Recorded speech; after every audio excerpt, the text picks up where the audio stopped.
कांग्रेस के राजस्थान इकाई के अध्यक्ष गोविंद सिंह डोटासरा ने बीजेपी पर गंभीर आरोप लगाए हैं। जयपुर में रविवार को कांग्रेस सेवा दल की राष्ट्रीय कार्य समिति की बैठक को संबोधित करते हुए डोटासरा ने बीजेपी के नेतृत्व मॉडल को लेकर एक बड़ा बयान दिया। उन्होंने कहा कि बीजेपी का नेतृत्व मॉडल राज्यों में सबसे कमजोर नेताओं को सत्ता सौंपने का है ताकि सरकार को दिल्ली से चलाया जा सके। डोटासरा ने कहा, आजकल बीजेपी में एक नया मॉडल चल रहा है, कोई भी पपेट यानी कठपुतली बिठाओ, सबसे कमजोर व्यक्ति को लाओ, किसी भी राज्य के अंदर उसे सत्ता सौंप दो और दिल्ली से सरकारें चलाओ, पर्ची भेज दो, आंख बंद करके अगला हस्ताक्षर करें, पर्ची के मुताबिक काम करें। उन्होंने आगे कहा, ये मॉडल देश, प्रदेश व लोगों के लिए खतरनाक है। कांग्रेस नेता ने कहा, बीजेपी का एक ही मॉडल है, राज्यों में किसी न किसी ऐसे व्यक्ति को बिठाओ जो ज्यादा अपना दिमाग नहीं लगाए, अपना निर्णय नहीं कर पाए, दिल्ली की पर्चियों से निर्णय करे। डोटासरा ने कहा, ऐसे लोगों को ये बनाएंगे, इनके लिए ये आसान हो गया है कि हमारे प्रभुत्व को हमें चुनौती नहीं दे सके। ऐसे व्यक्ति राज्यों में भेज दो जिससे दिल्ली की पर्चियों के इशारे पर प्रदेश की संपदा को लूटा जा सके।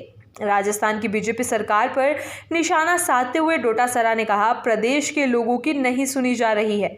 बाहर से पर्चियां आती हैं और उन पर्चियों के आधार पर कांग्रेस विचारधारा से जुड़े व्यक्तियों को प्रताड़ित किया जा रहा है। उन्होंने कहा, जिस व्यक्ति को ये नहीं पता कि वो विधायक बनेगा या नहीं, उस व्यक्ति को सत्ता सौंपना भयावह है। उन्होंने कहा कि कांग्रेस इन सब व जनता से जुड़े मुद्दों को उठाएगी। कांग्रेस नेता ने कहा कि बीजेपी के राज में नौकरशाही सरकार पर हावी हो रही है और सत्ताधारी पार्टी द्वारा किए गए वादे पूरे नहीं किए गए। उन्होंने कहा, BR अम्बेडकर का अपमान किया जा रहा है और बीजेपी लोकतंत्र को कमजोर कर रही है। राजस्थान में कानून व्यवस्था की स्थिति खराब हो रही है, सामाजिक सुरक्षा, पेंशन और छात्रवृत्ति नहीं दी जा रही है। डोटासरा ने कहा कि महात्मा गांधी की तरह सेवा दल को भी देश भर में यात्राएं आयोजित करनी चाहिए। उन्होंने कहा, मुझे उम्मीद है कि जिस तरह सेवा दल ने पंडित जवाहरलाल नेहरू के नेतृत्व में काम किया, उसी तरह वे फिर से देश को दिल्ली में बैठे उन लोगों से मुक्ति दिलवाएंगे जो नाथूराम गोडसे के अनुयायी हैं